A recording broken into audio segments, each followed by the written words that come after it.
ಎಲ್ಲ ದೇವ ಜನರಿಗೂ ಕ್ರಿಸ್ತ ಯೇಸುವಿನ ನಾಮದಲ್ಲಿ ವಂದನೆಗಳು. ಪ್ರಿಯ ದೇವ ಮಕ್ಕಳೇ, ಹೇಗಿದ್ದೀರಿ? ನಾನು ನಂಬ್ತೇನೆ ದೇವರು ನಿಮ್ಮನ್ನು ಉತ್ತಮವಾಗಿಟ್ಟಿದ್ದಾನೆಂಬುದಾಗಿ. ನಾನು ಕ್ರಿಸ್ತನಲ್ಲಿ ಸೇವಕ ಪ್ರಸನ್ನ ಕುಮಾರ್. ಬನ್ನಿ ಈ ದಿನ ಒಂದು ವಿಷಯವನ್ನ ಧ್ಯಾನಿಸಿಕೊಳ್ಳೋಣ. ಪ್ರಿಯ ದೇವ ಮಗುವೆ, ನಿನ್ನ ಜೀವನದಲ್ಲಿ ನೀನು ಎಲ್ಲವನ್ನೂ ಕಳೆದುಕೊಂಡಂತ ಒಬ್ಬ ವ್ಯಕ್ತಿ ಆಗಿದ್ಯೋ. ನಿನ್ನ ಜೀವನದಲ್ಲಿ ನಿನಗೆ ಯಾವುದನ್ನು ಇಟ್ಟುಕೊಳ್ಳದೆ ಎಲ್ಲವನ್ನೂ ಪರರಿಗಾಗಿ ಮಾಡಿ ನಿನ್ನ ಜೀವಿತವನ್ನೇ ತ್ಯಾಗ ಮಾಡಿ ಎಲ್ಲವನ್ನೂ ಕಳೆದುಕೊಂಡಂತ ಒಬ್ಬ ವಿಶ್ವಾಸಿ ನೀನಾಗಿದ್ಯೋ. ನೀನು ಎಲ್ಲರಿಗೂ ದೇವರ ಹೆಸರಿನಲ್ಲಿ ಮಾಡಿ ಮತ್ತು ಎಲ್ಲರಿಗೂ ಒಳಿತನ್ನ ಮಾಡಿ ನಿನ್ನ ಜೀವನದಲ್ಲಿ ಎಲ್ಲದನ್ನು ಕಳ್ಕೊಂಡು ದೇವರ ನಿಮಿತ್ತವಾಗಿರಬಹುದು, ಸೇವೆಯ ನಿಮಿತ್ತವಾಗಿರಬಹುದು, ಕರ್ತನ ಹೆಸರಿನಲ್ಲಿ ಎಲ್ಲವನ್ನ ಕಳೆದುಕೊಂಡು ನನ್ನ ಜೀವನದಲ್ಲಿ ನನಗೇನು ಸಿಕ್ತು ಎಂಬುದಾಗಿ ಇಂದು ನೀನು ಸೋತು ಹೋದಂತ ಅನುಭವದಲ್ಲಿದ್ದೀಯಾ. ಪ್ರಿಯ ದೇವ ಮಗುವೆ, ನಾ ಹೇಳೋದನ್ನ ಜಾಗ್ರತೆ ಕೇಳಿಸ್ಕೊ. ನಿನ್ನ ಜೀವನದಲ್ಲಿ ಎಲ್ಲವನ್ನೂ ಕಳೆದುಕೊಂಡು ನೀನು ನಿರಾಶೆಯಲ್ಲಿದ್ದೀಯಾ. ಇವತ್ತು ನಿನ್ನ ಜೀವನದಲ್ಲಿ ನೀನು ಎಲ್ಲ ಪ್ರಯಾಸಗಳು, ಎಲ್ಲ ರೀತಿಯ ಸಂಗತಿಗಳು ಅದು ಆಶೀರ್ವಾದವಾಗ್ತದೆ ಎಂಬುದಾಗಿ ನೀನು ಅಂದುಕೊಂಡಾಗ ಅದು ನಿನಗೆ ಆಶೀರ್ವಾದವಾಗಿ ಆಗದೆ ನಿನಗೆ ದುಃಖಕರವಾಗಿ ಮಾರ್ಪಟ್ಟು ನನ್ನ ಜೀವನದಲ್ಲಿ ನಾನೆಲ್ಲ ಕಳ್ಕೊಂಡ್ಬಿಟ್ನಲ್ಲ, ನಾನು ಎಲ್ಲವನ್ನೂ ನನ್ನ ದೇವರ ಹೆಸರಿನಲ್ಲಿ ಮಾಡಿದೆ, ನನ್ನ ಜೀವನದಲ್ಲಿ ನಾನೆಲ್ಲವನ್ನು ಕಳ್ಕೊಂಡು ನನಗೇನು ಪ್ರತಿಫಲ ಎಂಬುದಾಗಿ ನೀನು ಅಂದುಕೊಳ್ತಾ ಇದೆಯಾ. ಪ್ರಿಯ ದೇವ ಮಗುವೆ, ನಾ ಹೇಳೋದನ್ನು ಜಾಗ್ರತೆ ಕೇಳಿಸ್ಕೊ. ನೀನು ಕಳೆದುಕೊಂಡದ್ದಕ್ಕೆ 100ರಷ್ಟು ಪ್ರತಿಫಲ ದೇವರು ಕೊಡುವನು. ನೀನು ಕಳೆದುಕೊಂಡದ್ದಕ್ಕೆ 100ರಷ್ಟು ಪ್ರತಿಫಲವನ್ನ ದೇವರು ಕೊಡುವವನಾಗಿದ್ದಾನೆ. ನೀನು ಕರ್ತನ ಹೆಸರಿನಲ್ಲಿ ಏನೆಲ್ಲ ಮಾಡಿದ್ದೀಯೋ, ನೀನು ದೇವರ ಸೇವೆಯ ನಿಮಿತ್ತವಾಗಿರಬಹುದು, ದೇವರ ನಿಮಿತ್ತವಾಗಿ ಆಗಿರಬಹುದು, ಏನೆಲ್ಲ ಮಾಡಿದ್ದೀಯೋ, ಏನೆಲ್ಲ ಕಳ್ಕೊಂಡಿದ್ಯೋ, ಆ ಎಲ್ಲದಕ್ಕೂ ಸಹ ಪ್ರತಿಫಲ ಅನ್ನುವಂಥದ್ದು ನಿನ್ನ ಜೀವಿತದಲ್ಲಿ ಇರುವಂಥದ್ದಾಗಿದೆ. ಪ್ರಿಯ ದೇವ ಮಕ್ಕಳೇ, ನಮ್ಮ ಬೈಬಲ್ ಅನ್ನ ಮತ್ತಾಯನ ಬರೆದ ಸುವಾರ್ತೆ 4ನೇ ಅಧ್ಯಾಯದ 18ನೇ ವಚನದಿಂದ 22ನೇ ವಚನ ತನಕ ತಿರುಗಿಸಬೇಕೆಂಬುದಾಗಿ ಪ್ರೀತಿಯಿಂದ ಮನವಿ ಮಾಡುವವನಾಗಿದ್ದೇನೆ.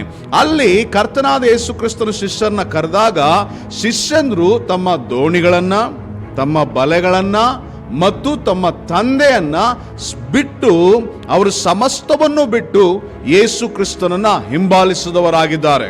ಒಂದು ಸಾರಿ ಅವ್ರು ಹೀಗೂ ಸಹ ಮಾಡ್ತಾರೆ. ಏನಪ್ಪಾ ಅಂದ್ರೆ, ದೋಣಿ ಮುಳುಗುವಷ್ಟು ಮೀನುಗಳು ಸಿಕ್ಕಾಗ ಆ ಮೀನುಗಳನ್ನು, ದೋಣಿಯನ್ನು, ಬಲೆಯನ್ನು ಎಲ್ಲವನ್ನೂ ಬಿಟ್ಟು ಯೇಸು ಕ್ರಿಸ್ತನನ್ನ ಹಿಂಬಾಲಿಸುವವರಾಗಿರ್ತಾರೆ.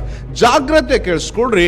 ಈಗ ಶಿಷ್ಯಂದ್ರು ಎಲ್ಲವನ್ನೂ ಬಿಟ್ಟು ಹಿಂಬಾಲಿಸಿದ್ರ, ಅವ್ರು ಬಿಟ್ಟು ಹಿಂಬಾಲಿಸಿದಾಗ ಈಗ ಅವರಿಗೆ ನಷ್ಟ ಆಗಿರಬಹುದಾ? ಯಾಕಂತ ಹೇಳಿದ್ರೆ, ಅಂದಿನ ಕಾಲದಲ್ಲಿ ಗಲಿಲಾಯದಲ್ಲಿ ಯೇಸು ಕ್ರಿಸ್ತನನ್ನ ಹಿಂಬಾಲಿಸುವಂಥದ್ದು ಅನ್ನುವಾಗ ಬಹಳ ತುಚ್ಛವಾಗಿ, ಬಹಳ ಕನಿಷ್ಠವಾಗಿ ನೋಡ್ತಾ ಇದ್ರು.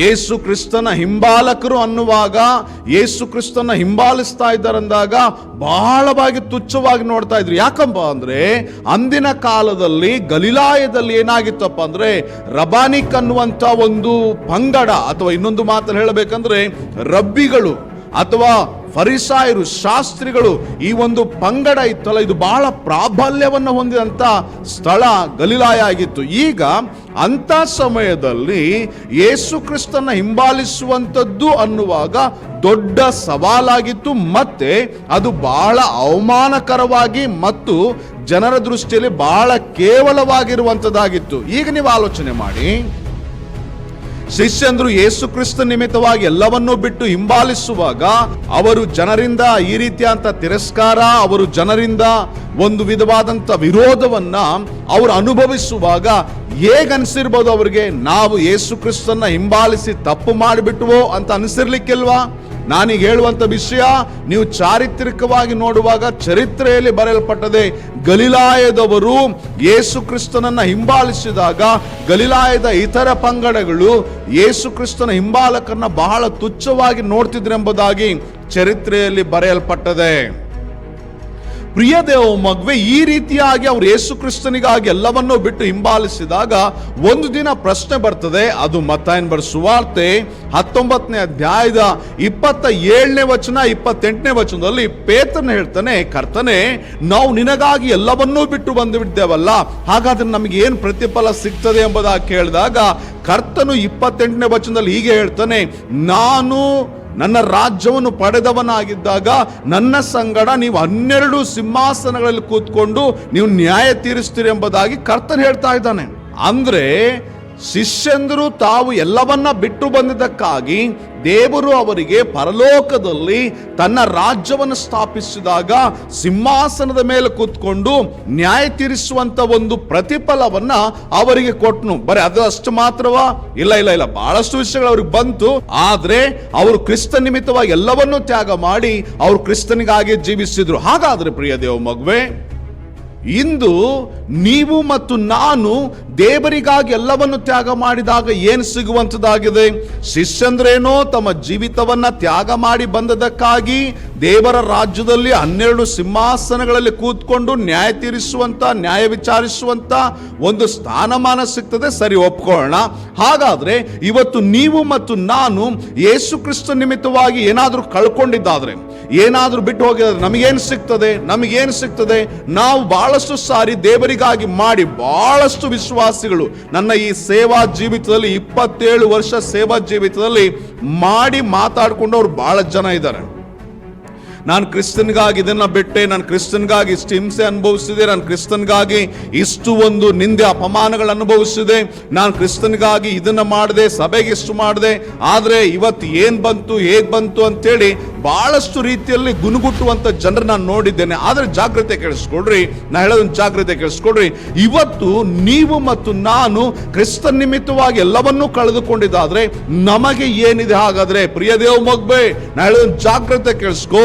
ಮತ್ತಾಯನ ಬರೆದ ಸುವಾರ್ತೆ 19ನೇ ಅಧ್ಯಾಯದ 29ನೇ ವಚನದಲ್ಲಿ ಹೀಗೆ ಹೇಳ್ತದೆ, ಯಾರಾದ್ರೂ ನನ್ನ ನಿಮಿತ್ತವಾಗಿ ಮನೆಯನ್ನಾಗ್ಲಿ, ಹೆಂಡತಿಯನ್ನಾಗ್ಲಿ, ಮಕ್ಕಳನ್ನಾಗ್ಲಿ, ತಾಯನ್ನಾಗ್ಲಿ, ಭೂಮಿಯನ್ನಾಗ್ಲಿ ಏನಾದ್ರೂ ಬಿಟ್ಟು ಬಿಡೋದಾದ್ರೆ ಅವರಿಗೆ 100ರಷ್ಟು ಭೂಲೋಕದಲ್ಲೇ ಸಿಗ್ತದೆ, ಮತ್ತೆ ನಿತ್ಯ ಜೀವ ಕೊಡ್ತೀನಿ ಎಂಬುದಾಗಿ ದೇವರು ಹೇಳಿದ್ದಾನೆ. ಹಾಗಾದ್ರೆ ನೀನು ಮಾಡಿದ್ದಕ್ಕೆ, ನೀನು ಕಳೆದುಕೊಂಡಿದ್ದಕ್ಕೆ, ದೇವರ ನಿಮಿತ್ತವಾಗಿರ್ಬೋದು, ದೇವರ ಹೆಸರಿನಲ್ಲಾಗಿರ್ಬೋದು, ನೀನು ಹೊರಗೆ ಹಿಂಸೆ ಅನುಭವಿಸಿರ್ಬೋದು, ಹೊರಗೆ ನಿಂದೆ ಅಪಮಾನಗಳು ನೀನು ಅನುಭವಿಸ್ತಾ ಇರ್ಬೋದು, ಹೊರಗಡೆ ನಿನಗೆ ಬಹಳಷ್ಟು ವಿರೋಧಗಳಿರ್ಬೋದು, ನಿನಗೆ ಬಹಳಷ್ಟು ಯೇಸು ಕ್ರಿಸ್ತ ನಿಮಿತ್ತವಾಗಿ ಬೆದರಿಕೆಗಳಿರ್ಬೋದು, ಯೇಸು ಕ್ರಿಸ್ತ ನಿಮಿತ್ತವಾಗಿ ತಿರಸ್ಕಾರ ಇರಬಹುದು, ಯೇಸು ಕ್ರಿಸ್ತ ನಿಮಿತ್ತವಾಗಿ ನಿನಗೆ ಆಸ್ತಿ ಕೊಡಲ್ಲ ಅಂತ ಹೇಳಿರ್ಬೋದು, ಯೇಸು ಕ್ರಿಸ್ತ ನಿಮಿತ್ತವಾಗಿ ಹೆಂಡತಿ ಬಿಟ್ಟು ಹೋಗಿರ್ಬೋದು, ಯೇಸು ಕ್ರಿಸ್ತ ನಿಮಿತ್ತವಾಗಿ ಗಂಡ ಬಿಟ್ಟು ಹೋಗಿರ್ಬೋದು, ಯೇಸು ಕ್ರಿಸ್ತ ನಿಮಿತ್ತವಾಗಿ ಮಕ್ಕಳು ಬಿಟ್ಟು ಹೋಗ್ಬೋದು, ಯೇಸು ಕ್ರಿಸ್ತ ನಿಮಿತ್ತವಾಗಿ ತಾಯಿಗಳು ಬಿಟ್ಟು ಹೋಗ್ಬೋದು, ಯಾರು ಬೇಕಾದ್ರೂ ಏನ್ ಬೇಕಾದ್ರೂ ಯೇಸು ಕ್ರಿಸ್ತ ನಿಮಿತ್ತ ನಿಮಗೆ ಬಿಟ್ಟು ಹೋಗ್ಬೋದು. ಆದ್ರೆ ಕ್ರಿಸ್ತನೇ ನನಗೆ ಬೇಕು ಎಂಬುದಾಗಿ ಹಿಂಬಾಲಿಸುವಂತ ದೇವರ ಮಗುವೇ, ನಿನಗೆ ನಾ ಹೇಳೋದನ್ನು ಜಾಗ್ರತೆ ಕೇಳಿಸ್ಕೋ. ಅಂದು ಶಿಷ್ಯಂದ್ರು ಯೇಸುವಿಗಾಗಿ ಹಿಂಬಾಲಿಸಿದಾಗ ಯೇಸು ಕರ್ತನು ಅವರಿಗೆ ಹೇಳ್ದ, ನೀವು ನನ್ನ ಸಂಗಡ 12 ಸಿಂಹಾಸನಗಳಲ್ಲಿ ಕೂತ್ಕೊಂಡು ನ್ಯಾಯ ತೀರಿಸ್ತೀರಿ ಎಂಬುದಾಗಿ. ಅದೇ ದೇವರು ಮತ್ತಾಯನ ಬರೆದ ಸುವಾರ್ತೆ 19ನೇ ಅಧ್ಯಾಯದ 29ನೇ ವಚನದಲ್ಲಿ ಇಂದು ಯಾರೆಲ್ಲ ಯೇಸು ಕ್ರಿಸ್ತನಿಗಾಗಿ ಎಲ್ಲವನ್ನು ಬಿಟ್ಟು ತ್ಯಾಗ ಮಾಡಿ ಕ್ರಿಸ್ತನನ್ನೇ ಹಿಂಬಾಲಿಸ್ತಾರೋ, ಏನೆಲ್ಲ ಕ್ರಿಸ್ತ ನಿಮಿತ್ತವಾಗಿ ಕಳ್ಕೊಂಡಿರ್ತಾರೋ ಅವರಿಗೆ 100ರಷ್ಟು ಪ್ರತಿಫಲ ಈ ಲೋಕದಲ್ಲಿ ದೇವರು ಕೊಡ್ತೀನಿ ಅಂತ ವಾಗ್ದಾನ ಮಾಡಿದ್ದಾನೆ.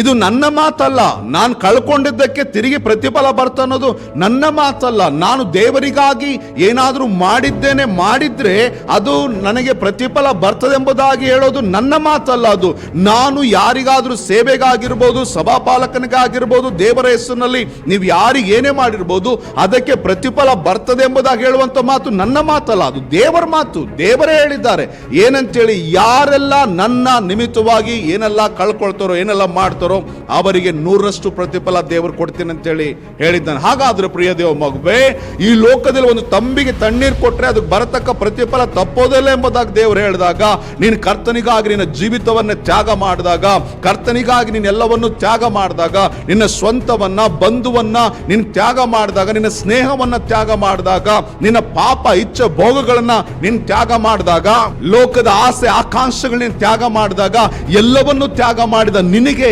ಕರ್ತನು ಕೊಡೋದಿಲ್ವಾ? ನೀನಿವತ್ತು ನಿಂದೆ ಅನುಭವಿಸ್ತಾ ಇದೆಯಾ, ಅವಮಾನ ಅನುಭವಿಸ್ತಾ ಇದೆಯಾ, ಅಪಮಾನಗಳಲ್ಲಿದ್ಯಾ, ಹಿಂಸೆಯಲ್ಲಿದ್ಯಾ? ಪ್ರಿಯ ದೇವ ಮಗುವೇ, ನಿನಗೆ ದೇವರ ಮಾತು ಏನ್ ಗೊತ್ತಾ? ದೇವರ ಶುಭ ಸಂದೇಶ ಏನ್ ಗೊತ್ತಾ?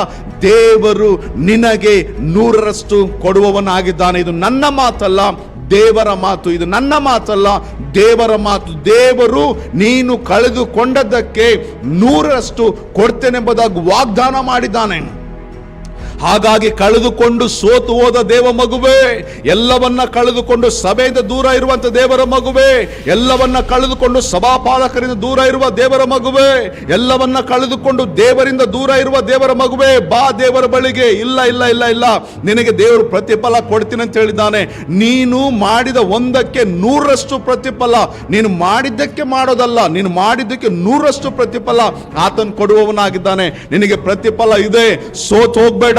ಮತ್ತೆ ನಾನು ಹೇಳ್ತೀನಿ ಕೇಳಿಸ್ಕೋ, ನೀನು ಮಾಡಿ ಕಳ್ಕೊಂಡಿರಬಹುದು, ಸೋತ್ ಹೋಗ್ಬೇಡ, ಮತ್ತೆ ಮಾಡು. ಯಾಕಂದ್ರೆ ನೀನು ಮಾಡಿದ್ದಕ್ಕೆ 100ರಷ್ಟು ಪ್ರತಿಫಲ ದೇವರು ಕೊಡುವವನಾಗಿದ್ದಾನೆ. ಹಾಗಾಗಿ ನೀನು ಕ್ರಿಸ್ತ ನಿಮಿತ್ತವಾಗಿ, ದೇವರ ನಿಮಿತ್ತವಾಗಿ, ನೀನು ನಿನ್ನ ಕರ್ತನ ನಿಮಿತ್ತವಾಗಿ ಏನೆಲ್ಲ ಕಳ್ಕೊಂಡಿದ್ಯೋ ಅದಕ್ಕೆ 100ಕ್ಕೆ 100ರಷ್ಟು ದೇವರು ನಿನಗೆ ಪ್ರತಿಫಲವನ್ನು ಕೊಡುವವನಾಗಿದ್ದಾನೆ. ಇದನ್ನು ನೀನು, ನಿನ್ನ ಕುಟುಂಬ, ನಿನ್ನ ಸಂತತಿ, ನಿನ್ನ ವಂಶ ಎಂದೆಂದಿಗೂ ಮರಿಲೇಬೇಡ್ರಿ. ಬನ್ನಿ ಪ್ರಾರ್ಥನೆ ಮಾಡಿಕೊಳ್ಳೋಣ. ಪ್ರೀತಿ ಉಳ್ಳ ತಂದೆ, ನಾವೆಷ್ಟೋ ಸಾರಿ ನಿನಗಾಗಿ ಮಾಡಿದ ಸಂಗತಿಗಳ ವಿಷಯದಲ್ಲಿ ಯಾವ ಪ್ರತಿಫಲ ಇಲ್ಲದೆ ಇದ್ದಾಗ ಕರ್ತನೆ ನಾವು ಸೋತ್ ಹೋಗ್ತೇವೆ. ಇವತ್ತು ನೀನು ನಮ್ಮ ಮಧ್ಯದಲ್ಲಿ ಮಾತಾಡಿದ್ದಕ್ಕಾಗಿ ಸ್ತೋತ್ರ. ನಾವು ಬಿತ್ತಿದ್ದಕ್ಕೆ, ನಾವು ಮಾಡಿದ್ದಕ್ಕೆ 100ರಷ್ಟು ಪ್ರತಿಫಲ ಕೊಡ್ತೇನೆಂಬುದಾಗಿ ನೀನು ವಾಗ್ದಾನ ಮಾಡಿ ನಮಗೆ ಇಟ್ಟಿದ್ದಕ್ಕಾಗಿ ವಂದಿಸ್ತೇನೆ ದೇವರೇ. ಯಾರೆಲ್ಲ ನಿನ್ನ ಮಕ್ಕಳು ಕರ್ತ ನಿನಗಾಗಿ ಎಲ್ಲವನ್ನು ಮಾಡಿ, ಎಲ್ಲವನ್ನು ತ್ಯಾಗ ಮಾಡಿ, ಎಲ್ಲವನ್ನು ಕಳ್ಕೊಂಡು ಇವತ್ತು ಸೋತು ಹೋಗಿದ್ದಾರೋ ಆ ಜನರಿಗಾಗಿ ಪ್ರಾರ್ಥಿಸ್ತೇನೆ. ಅವರು ತಿರುಗಿ ನಿನ್ನ ಬಳಿಗೆ ಬರಲಿ, ಅವರು ತಿರುಗಿ ಆಶೀರ್ವದಿಸಲ್ಪಡಲಿ, ತಿರುಗಿ ನಿನಗಾಗಿ ನಿಂತ್ಕೊಳ್ಳಿ, ನಿನ್ನ ಮಹಿಮೆಗಾಗಿ ಬಾಳ್ಲಿ ಕರ್ತನೆ. ಅವರಿಗೆ 100ರಷ್ಟು ಪ್ರತಿಫಲ ಕೊಡ್ತೀನಿ ಅಂತ ವಾಗ್ದಾನ ಮಾಡಿದವು ನೀನು ಕೊಡು ಕರ್ತನೆ, ಕೊಡು ರಕ್ಷಕ, ಕೊಡು ಒಡೆಯ. ನಿನಗೆ ಸ್ತೋತ್ರ. ಆಶೀರ್ವದಿಸು, ಬಲಪಡಿಸು, ಎಲ್ಲವನ್ನು ನಿನ್ನ ಪಾಸಲ್ಲಿ ಅರ್ಪಿಸಿಕೊಡುತ್ತಾ ಯೇಸು ಕರ್ತನ ಹೆಸರಿನಲ್ಲಿ ಬೇಡ್ತೇವೆ ಪರಲೋಕದ ತಂದೆ. ಆಮೇನ್, ಆಮೇನ್, ಆಮೇನ್. ಎಲ್ಲರಿಗೂ ಪ್ರೈಸ್ ದಿ ಲಾರ್ಡ್. ದೇವರು ನಿಮ್ಮನ್ನ ಆಶೀರ್ವದಿಸಲಿ.